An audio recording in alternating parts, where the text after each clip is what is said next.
Si vous avez été réveillé entre 3 heures du matin et 5 heures du matin, cela ne se produit pas par hasard. Tolkien savait ce que cela signifiait. Ces réveils ne sont pas aléatoires. Il y a quelque chose derrière cet appel silencieux qui insiste pour vous réveiller au moment le plus profond de la nuit.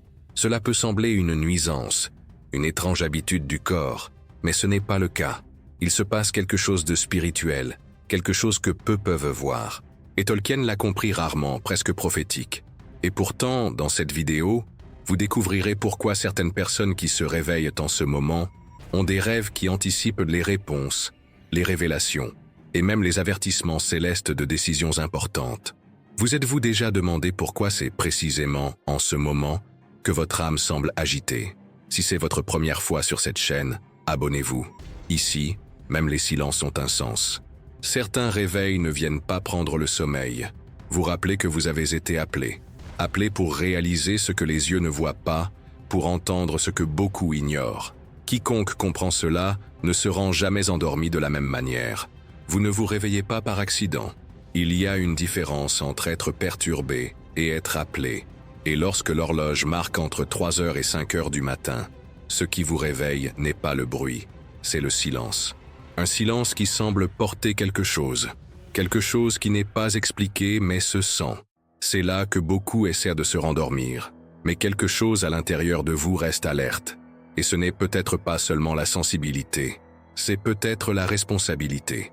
Tolkien a compris les signes qui ne se voient pas. Dans ses lettres, il a dit qu'il y avait certains moments où son cœur se réveille devant le corps, comme s'il servait un vieil appel. Dans l'homme, il n'était pas nécessaire de comprendre toute la mission de commencer à marcher. Frodon ne connaissait pas la destination de l'anneau lorsqu'il a quitté le comté. Il vient de répondre, parce qu'il y avait quelque chose de plus grand que la peur, quelque chose de plus profond que le confort. Un murmure qui dit « Allez ». Et toi, vous êtes-vous déjà demandé pourquoi votre esprit se réveille quand tout est silencieux? Pourquoi vos yeux s'ouvrent-ils juste au moment où personne d'autre ne cherche? Il se peut que, en tant que Frodon, vous portez quelque chose de sacré, une promesse, un cadeau, une responsabilité que vous ne comprenez pas encore. Mais cela a déjà commencé à se manifester. L'éveil entre 3H et 5H est plus qu'un phénomène biologique. C'est le mouvement de l'invisible. C'est l'Esprit de Dieu, qui sonde encore les cœurs au milieu de la nuit. C'est lorsque les cieux se penchent pour voir qui reste éveillé, qui écoute, qui se sent, qui répond. C'est à cette époque que des anges ont été envoyés, que des visions ont été révélées, que les pactes ont été scellés. Et ce n'est pas un hasard si vous vous réveillez à ce moment même. Vous êtes convoqué en tant que gardien, un tuteur, quelqu'un qui a été debout pendant que les autres dorment, non pas parce que c'est plus fort, mais parce que c'est plus sensible à l'appel. Avez-vous déjà pensé que cette fatigue lors du réveil n'est pas seulement physique mais spirituelle? Que cet inconfort peut être la poussée de Dieu en disant « Levez-vous, y a-t-il quelque chose qui doit être vu? Vous n'êtes pas seul ou impuissant. Il est aligné avec quelque chose de plus grand. Son rôle peut encore être couvert, mais le sillage a commencé. Et chaque veillée commence comme ceci, avec le silence, avec l'obscurité, avec le sentiment que quelque chose est sur le point de se produire. Écrivez dans les commentaires. À quelle heure avez-vous été éveillé? Certains signes ne sont confirmés que lorsqu'ils sont mis en lumière. Il y a des moments où le partage regarde également. Il reconnaît que quelque chose de plus grand est en mouvement et que vous n'êtes pas seul dans cet appel silencieux. Il y a un temps où les anciens appelaient 4e veille, entre 3h et 6h du matin. Pour beaucoup, ce n'est que la dernière partie de l'aube. Mais dans les Écritures, cette période porte un poids spirituel inapplicable. C'est à cette époque que les cieux se sont ouverts pour parler aux prophètes, que les anges ont fait des instructions, que les décisions éternelles ont été scellées en silence. C'était le moment de l'intervention divine, des visites, la touche invisible de Dieu sur ceux qui sont restés éveillés. En Terre du Milieu, Tolkien reflétait ce même mystère dans ses récits. C'est dans le silence de la nuit que Frodon a fait ses rêves les plus symboliques. Des images qui anticipaient ce qui allait arriver, comme un avertissement déguisé en rêve. Galadriel, dans sa sagesse, n'a offert aucune réponse à la lumière de la journée ordinaire, mais les révélations à des moments où le monde semblait suspendu. Et Aragorn, combien de fois il s'est réveillé seul, écoutant seulement le vent et son propre cœur, sentant qu'il y avait quelque chose à faire, quelque chose de plus grand que lui. Vous vivez peut-être ce genre de veille. Réveillez-vous, regardez autour de vous, et tout semble normal. Mais en vous, quelque chose insiste. Ce n'est pas seulement une agitation, c'est une présence. Une sorte de chuchotement spirituel qui vous invite à être éveillé, même lorsque tout l'envoie. Vous êtes-vous déjà demandé pourquoi ces visites se produisent juste au moment où le monde est silencieux? Cette foi porte plus que le symbolisme. Il active les sens qui se noyaient pendant la journée. L'âme, sans distraction, commence à écouter ce qu'il ignore normalement. Dieu se déplace subtilement, et seuls ceux qui sont attentifs perçoivent. Vous êtes convenu parce que vous avez été choisi pour entendre ce que beaucoup ignorent. Il a été éveillé de vous positionner, de prier, de discerner, de protéger. Ce n'est pas un sommeil léger, il s'appelle profonde. C'est votre âme en disant « maintenant ». Et beaucoup ignorent cela maintenant. Mais vous êtes ici, toujours à l'écoute. Sanctifie toujours éveillé. Il y a des gens qui ont passé des années à essayer d'entendre Dieu pendant la journée, et se sont seulement rendus compte qu'il parlait déjà quand ils ont commencé à se réveiller au milieu de la matinée. Au début, ils pensaient que c'était juste une agitation. Mais comme ils ont prêté attention à l'époque, quelque chose a commencé à se produire. Les rêves ont changé. Ils ont commencé à avoir une netteté, une direction, des avertissements. Rêves avec des gens qui n'ont pas vu depuis des années. Avec des situations qui, quelques jours plus tard, se sont produites exactement comme elles l'avaient vu. Avec des décisions qui devaient être prises, et que, sans le savoir, il semblait maintenant clair. C'est à ce moment que l'invisible communique avec les justiciers. Et ce n'est pas le mysticisme, pas de fantaisie, c'est une vraie spiritualité. La Bible le confirme dans Job 33, 14-15 quand il dit que Dieu parle à des visions de nuit d'hommes, lorsque le sommeil profond tombe sur lui. Mais la plupart gaspillent ces messages parce qu'ils se réveillent et oublient. Avez-vous déjà pensé combien de réponses vous ont traversé l'esprit dans un rêve et vous êtes perdu pour le manque d'attention? Tolkien savait que les rêves n'étaient pas des illusions dénuées de sens. Il croyait que le monde invisible traversait souvent le voile de la réalité et laissait des traces. Et ces pistes se sont présentées sous la forme d'images, de symboles, de sensations. Frodon rêvait avec Valfenda bien avant de savoir où il était. Boromir avait des visions de l'Est avant même de comprendre ce qu'il l'a appelé. Tout cela à l'époque où le monde était silencieux. Mais l'esprit, actif. Si vous vous réveillez en ce moment, commencez à observer. Laissez un cahier près du lit. Écrivez tout ce dont vous vous souvenez. Parfois, ce sera un nom, un sentiment, un mot. Mais si vous êtes fidèle à ce petit geste, le ciel commencera à vous fier plus de révélations. Il y a des rêves qui ne sont pas seulement des rêves. Ce sont des graines, clés, phases précoces qui changent tout. Avez-vous remarqué à quel point certains rêves sont marqués pendant des jours, comme s'ils voulaient vous dire quelque chose qui n'a pas encore été entièrement compris? Pressez le bouton similaire, c'est aussi un moyen de regarder. Lorsque quelque chose parle de l'âme en silence, c'est un signe qu'il y a un but en mouvement. Marquer cette vidéo, c'est reconnaître que vous avez été réalisé par quelque chose de plus grand que le moment. Il a été réalisé par le sens. La question que beaucoup se posent après tant d'aubes se réveiller à ce moment-là est simple. Que dois-je faire? Comment répondre à cet appel invisible qui insiste pour m'éveiller en silence? Et la réponse, bien qu'elle semble subtile, est profonde. Ce n'est pas le moment de vous distraire, c'est le moment de vous positionner, spirituellement, silencieusement, comme les montres anciennes l'ont fait dans les murs, comme les Kings l'ont fait avant une bataille. Avec révérence, la première chose à faire n'est pas de gérer. N'essayez pas d'échapper à l'heure, restez silencieux, permettez au corps d'avoir raison et que l'âme se réveille. Commencez par une prière qui n'est pas faite pour être entendue par les hommes, mais ressentie dans l'esprit. Une prière qui protège, discerne, qu'elle garde. Vous ne parlez pas seulement avec des mots. Vous vous positionnez comme quelqu'un qui comprend votre rôle.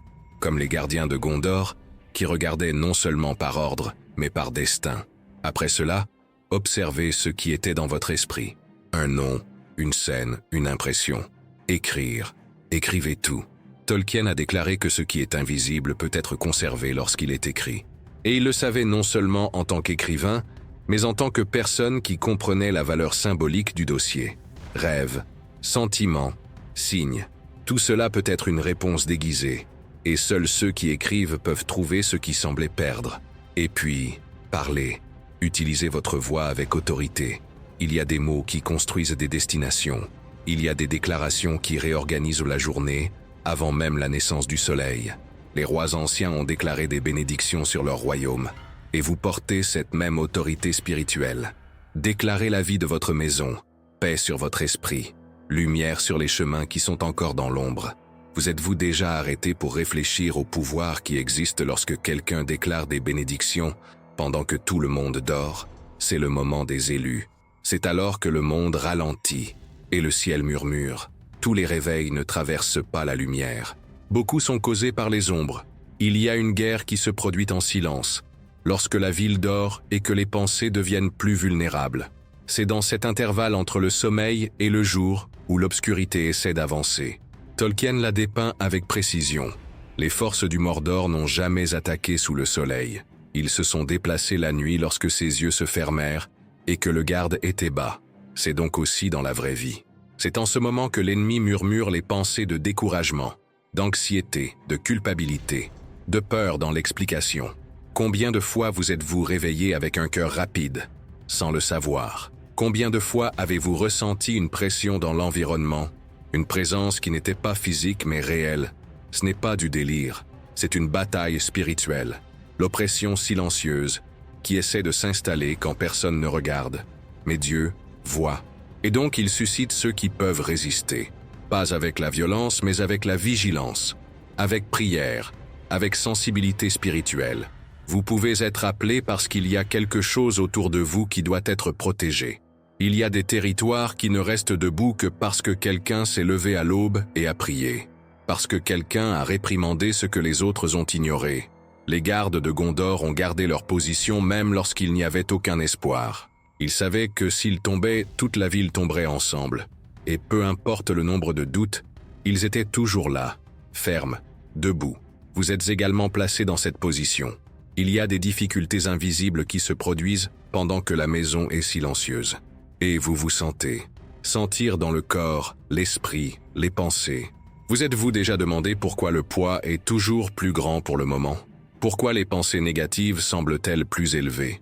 Pourquoi les souvenirs douloureux réapparaissent-ils précisément à l'aube? Parce que c'est à ce moment que l'ennemi essaie de semer la balle. Mais c'est aussi lorsque Dieu soulève ceux qui ne se rendent pas, ceux qui restent debout, ceux qui savent que la veillée en vaut la peine. Commentaire ici.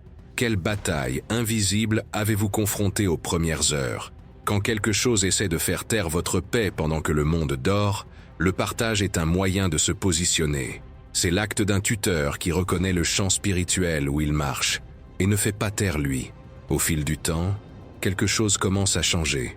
Ce qui était autrefois juste un réveil hors du temps, une étrange interruption du sommeil, commence à se transformer. La fatigue existe toujours, oui, mais à côté de lui vient une nouvelle perception presque sacrée. Vous vous réveillez, regardez autour de vous et vous sentez, vous n'êtes pas seul, que ce moment n'est pas un accident, qu'il y a une présence là-bas, invisible mais réelle. C'est comme si le ciel lui-même vous attendait, et à ce moment-là, l'éveil devient une invitation. Il est possible de transformer l'aube en autel, un lieu de présence, de silence et d'écoute, un refuge dans le monde. Et cela ne nécessite rien d'extérieur. Aucun temple, encens ou foule n'est requis. Tout ce que Dieu a besoin est de quelqu'un éveillé, et vous pouvez créer cet espace. Cela peut vous rendre sacré par le lieu physique, mais par la conscience spirituelle, vous vous y présentez. Il y a des gens qui vivent entourés de bruit, de tâches, de rush, mais vous avez quelque chose de rare, un moment que personne d'autre ne joue, une heure où tout se terre, où l'âme écoute. Commencez par créer une atmosphère. Mettez des louanges douces qui ne distrairont pas. Calmez-vous. Des sons qui n'en viennent pas, mais se préparent. Il y a des chansons qui semblent ouvrir une fenêtre sur le ciel, ne disant rien, uniquement avec des notes, seulement avec le silence entre les mots. Permettez à votre esprit de ralentir, que le souffle est aligné, que le cœur cesse de courir. Vous n'êtes pas là pour remplir un rituel, il est là pour habiter. Tolkien a décrit Valfenda comme un lieu de guérison, un refuge où les cœurs blessés ont trouvé le repos. Imaginez que votre chambre devienne ce genre d'espace. Peu importe la ville, le bruit, la vie à l'extérieur. Ce qui compte, c'est ce que vous décidez de rendre sacré à l'intérieur. Avez-vous déjà pensé à l'impact de la culture d'un espace spirituel dans l'ordinaire? Un endroit où, même si tout est chaotique, vous trouvez la paix. Vous créez la paix, puis lisez quelque chose. Mais lisez avec l'âme. Ne retournez pas la Bible comme s'il s'agissait d'une tâche. Ouvert avec révérence. Choisissez un psaume, peut-être un verset de proverbe, ou juste une phrase dite par Jésus. Lisez lentement, arrêt, relecture. Demandez en vous, qu'est-ce que ce mot me montre maintenant? Il y a des versets qui ne parlent pas, murmure, et c'est pourquoi ils doivent être entendus avec soin. Un seul couplet peut soutenir un esprit pendant des jours. Avez-vous déjà eu le sentiment que ce mot était exactement ce que vous aviez besoin d'entendre, même sans savoir que vous aviez besoin? Après cela, le silence. Fermez les yeux. Ne dites rien pendant quelques minutes. Respirez juste. Restez là-bas, présent. Parce qu'il y a des moments où Dieu parle plus en silence que dans la parole. Des moments où le cœur comprend ce que l'esprit n'a pas encore traduit. Et lorsque vous vous taisez, cela ne signifie pas l'absence. Cela signifie l'intimité.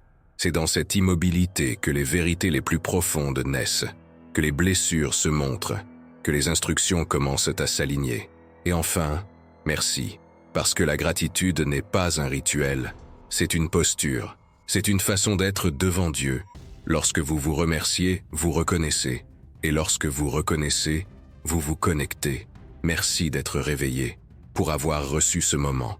Dites à Dieu qu'il a la liberté de vous réveiller chaque fois que cela est nécessaire, qu'il n'interrompra pas son repos, mais réactivant sa mission. Au cours des jours, cette foi ne semblera plus un poids, arrêtera d'être une interruption, et deviendra le moment le plus précieux de votre journée, parce que vous vous rendrez compte que dans cet espace silencieux, où tout commence, le ciel parle plus léger, l'esprit devient plus léger, et son âme comprend enfin ce qui est appelé à faire. C'est le moment où le ciel trouve ceux qui sont prêts à entendre, et ceux qui construisent cette habitude ne seront jamais endormis de la même manière. Se réveiller entre 3h et 5h du matin ne peut être que le début. Ce qui transforme vraiment votre vie, c'est ce que vous choisissez de faire avec ce moment, quand tout est encore sombre, quand la pièce reste silencieuse, lorsque le cœur ne comprend toujours pas complètement ce qui se passe. Parce qu'il y a un choix que personne ne voit, une décision qui se produit à l'intérieur et que, même sans tracas, change de destination. La plupart se rendormirent, ferment les yeux et ignorent l'appel. Mais il y a ceux qui décident de rester réveillés. Et ce choix change tout. Tolkien avait une très mince compréhension du pouvoir des décisions silencieuses. Dans son travail, les plus grands actes de courage n'ont pas été annoncés. Il n'avait aucun témoin ni reconnaissance immédiate. C'étaient des choix secrets lorsque le personnage était seul, traitant du poids de ce qu'il apportait, sans promesse de victoire, sans garantie qu'il travaillerait. Frodon n'a pas reçu de carte avec des raccourcis ou une certitude qu'il serait en vie. Il a simplement dit « oui », un oui que personne n'a entendu, mais que tout le ciel respectait. Et votre veillée, aussi petite, peut-être oui. Combien de fois vous réveillez-vous en ce moment et pensez-vous que quelque chose est requis de vous, mais vous ne savez pas exactement quoi?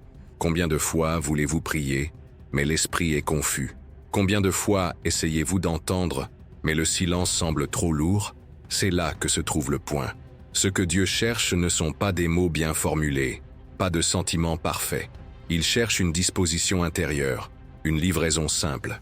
Un cœur qui, même fatigué, choisit de rester. Et ça, c'est rare. Ce choix silencieux a un réel poids, parce que cela n'apporte pas de récompenses instantanées. Il n'est pas accompagné d'applaudissements, ni de validation des personnes autour. Au contraire, plusieurs fois, vous le ferez au milieu du doute, de la fatigue, du sentiment que rien ne se passe. Mais c'est là que la vraie foi se révèle. Pas quand vous ressentez tout, mais quand vous choisissez, même sans rien ressentir. Avez-vous remarqué comment les plus grands changements dans votre vie ont commencé avec de petites décisions presque invisibles? En terre du milieu, les grands moments n'étaient pas entourés de foule. Lorsque Frodon a décidé d'aller au Mordor, il n'y avait pas de discours, il n'y avait pas de célébration, il y avait du silence, il y avait une traversée intérieure. Il savait que cela le retirerait de tout ce qu'il savait, et pourtant c'était le cas, parce que l'appel ne vient jamais avec toutes les réponses. Il vient avec la chance de dire « oui, je le ferai ». Et c'est ce qui se passe à chaque fois que vous vous réveillez entre 3 heures et 5 heures. Peu importe combien de fois cela s'est produit. La question est, qu'avez-vous fait avec ces réveils? Avez-vous remarqué que bon nombre des moments les plus importants de la vie ne semblaient pas importants au début? Ils étaient petits, discrets, presque invisibles. Mais ensuite, lorsque vous avez regardé en arrière, vous avez réalisé que là, dans ce détail, quelque chose a commencé. Et avec le spirituel est la même chose. La veillée de l'aube est l'un de ces moments. Un point de rencontre avec Dieu qui, si honorable, devient révélation, protection, vers. Mais tout commence par un choix. Il y a une partie de votre vie spirituelle qui ne grandit que lorsque vous décidez de nourrir ce qui n'a pas encore prospéré. C'est comme planter sur un sol sec, sans signe de pluie. Vous priez, mais ne vous sentez pas. Vous s'agenouillez, mais le ciel semble fermé. Toujours, tu restes. Et cette permanence silencieuse porte plus de foi que de nombreux discours bruyants. Parce que seuls ceux qui sont vraiment connectés à l'appel peuvent rester fermes, alors que rien de autour ne confirme le chemin. Tolkien l'a clairement montré dans des personnages comme Arwen, qui ont choisi d'abandonner l'immortalité par amour, sans garantie, ou comme Bilbo, qui a quitté le confort de sa maison pour une aventure incertaine, se sentant profondément qu'il y avait quelque chose qui l'attendait au-delà des collines. Ces décisions n'avaient aucune logique, mais ils étaient vrais. Ils avaient une intuition spirituelle. Ils avaient une réponse à l'invisible. Avez-vous déjà pensé que Dieu attendait peut-être cette réponse juste, qu'il a peut-être déjà tout préparé, mais attend sa position, même si elle est silencieuse, que tant que vous vous battez pour comprendre pourquoi vous vous réveillez, le ciel attend un simple geste. Soulever, prier, écouter, écrire, rester. Le choix que vous faites lorsque personne ne voit a plus de pouvoir que vous ne le pensez, parce que cela révèle qui vous êtes vraiment, pas qui vous semblez être, mais ce qui est dans votre cœur. Il est facile de soulever votre voix lorsque tout le monde vous soutient, mais élever l'âme quand tout est sombre, c'est la spiritualité vivante. Et c'est ce qui différencie ceux qui croyaient laid de ceux qui ont été appelés. Ensuite, la prochaine fois que vos yeux s'ouvrent comme tout d'or, rappelez-vous, ce moment a un poids. Et ce poids est sacré. Il n'a été livré à personne. Il vous a été donné. Et maintenant, le ciel s'attend à voir ce que vous ferez avec lui. Vous avez été éveillé parce que vous avez été choisi. Maintenant que vous savez ce que cela signifie, que ferez-vous de cet appel? Ce n'est pas seulement une autre vidéo, ni une théorie sur le sommeil, l'esprit ou la spiritualité. Il s'agit de destination, à propos de quelque chose que Dieu essaie de révéler pour quelques-uns, alors que presque personne ne fait attention. Si vous êtes arrivé, c'est parce que vous ne pouvez plus ignorer la fréquence de cet appel. Il devient plus clair, plus insistant, plus constant. Il ne suffit pas de réaliser que quelque chose de spirituel se produit. Il faut répondre. Tolkien l'a compris dans son essence. Les grands voyages n'ont pas commencé avec des multitudes, ni par des lumières. Ils ont commencé avec le silence, avec une agitation que personne n'a vue, avec un inconfort qui n'avait aucun sens pour ceux qui l'ont transporté à l'intérieur, et avec une décision que personne ne pouvait prendre à la place de l'élu. Frodon n'avait pas d'armée à ses côtés au début, juste un sentiment qu'il devrait suivre. Il ne connaissait pas la voie complète ni la fin de l'histoire, seulement il avait besoin de dire oui, et c'est le point. Lorsque Dieu éveille quelqu'un entre 3 heures du matin et 5 heures du matin, il ne demande pas d'explication ou de promesse. Attend le positionnement. Ce n'est pas le cas que tout change immédiatement. Mais pour que la première réponse soit donnée, j'écoute. La plupart ignorent l'appel. Effacez l'alarme spirituelle. Rendez-vous dormir. Laissez-le passer. Beaucoup disent qu'ils se positionneront quand ils comprendront mieux. Mais ceux qui sont sensibles à l'invisible savent qu'il y a une différence entre la fatigue et le signal, entre l'insomnie et l'appel, et que certains des plus grands mouvements spirituels ont commencé lorsque quelqu'un s'est agenouillé dans l'obscurité et a dit « Parlez, Seigneur, je suis ici », parce qu'il ne s'agit pas seulement de se réveiller, c'est sur le point de rester, pour reconnaître qu'il y a quelque chose de plus grand essayant de se manifester dans votre vie, et que ce moment silencieux est le moment le plus clair de la journée pour le recevoir. Avez-vous déjà pensé à combien il peut être perdu parce que beaucoup discréditent le ciel encore? Combien de touches ont été ignorées par manque de sensibilité? Tolkien croyait que ceux qui entendent en silence traversent ce que les autres ne remarquent même pas, qu'il y a des passages cachés qui ne sont ouverts qu'à ceux qui marchent avec respect. Et votre réveil peut être juste cela, une porte ouverte dans l'invisible, en attendant votre décision. Peu importe ce que vous comprenez maintenant. Ce qui compte, c'est ce que vous allez faire avec ce que vous avez déjà ressenti. Le gardien n'est pas celui qui sait tout. C'est celui qui reste debout même s'il ne comprend pas. C'est celui qui assume la position spirituelle de qui a été convoqué, même sans toujours voir le champ de bataille complet. Tout comme les gardiens de Gondor qui se positionnaient dans les murs pendant l'obscurité, non pas clairement, mais pour résister. Vous avez été appelés pour cela. Pour résister spirituellement lorsque tout ce qui est en cours semble fragile, vulnérable, dormant. Le monde a besoin de tuteurs qui connaissent la valeur d'une prière silencieuse, qui comprennent que tous les éveillures ne sont pas physiques, certains sont célestes. Et ces réveils changent l'atmosphère, empêcher les attaques, libérer le discernement. Ils créent des boucliers invisibles qui protègent tout autour d'eux. Il y a des maisons qui restent debout non pas à cause des murs, mais à cause de l'intercession de quelqu'un qui a augmenté dans l'obscurité. Des familles qui restent unies à cause d'un cœur qui prie quand personne ne voit. Les destinations qui ne s'écartent pas parce que quelqu'un, dans le silence de l'aube, a déclaré la protection, la vie et la direction. Cela a plus d'impact que vous ne le pensez. La différence entre une maison protégée et une maison vulnérable peut être dans quelqu'un qui s'est levé en silence, a prié, regardé et déclaré. C'est votre choix maintenant. Ce que vous faites avec ce contenu définit non seulement votre engagement, mais votre réponse spirituelle. Tu as entendu. Feutre. Avez-vous compris? Il est maintenant temps d'en faire une pratique vivante. Cela ne dépend pas du public ou du compliment, seulement une conviction. Vous n'êtes pas ici par hasard, pas pour la distraction. C'est ici parce qu'il a déjà été réveillé. Et maintenant, vous devez vous positionner. La veillée qui a commencé dans votre chambre n'est que la première étape. Il y a des territoires spirituels qui attendent votre parole. Directions qui ne seront allégées qu'après leur première obéissance. Il y a des choses que Dieu ne révèle pas tant que vous regardez. Il révèle pendant que vous priez. Si vous avez terminé cette vidéo, commentez maintenant le mot « éveillé ». Ce n'est pas un mot, c'est une déclaration. C'est le sceau de ceux qui ont compris que quelque chose se passe au-delà de ce que les yeux voient, qu'il y a un appel qui vient sans explication, mais crie dans l'esprit. Qui écrit ce mot comprend qu'il n'y a plus que des nuits endormies. Il y a un ciel. Ce mot montre que vous reconstruisez HECE, le temps où elle a été visitée, que vous ne voulez plus ignorer l'appel. Et même si le corps est fatigué, l'esprit est attentif. Profitez de cette vidéo. Abonnez-vous à la chaîne. Activez les notifications. Ici, chaque contenu n'est pas seulement un message, c'est un instrument spirituel, un appel à ceux qui savent qu'il y a encore du sens, de la foi et de la vérité au milieu du monde moderne. Continuez à regarder maintenant le prochain contenu qui apparaît sur votre écran.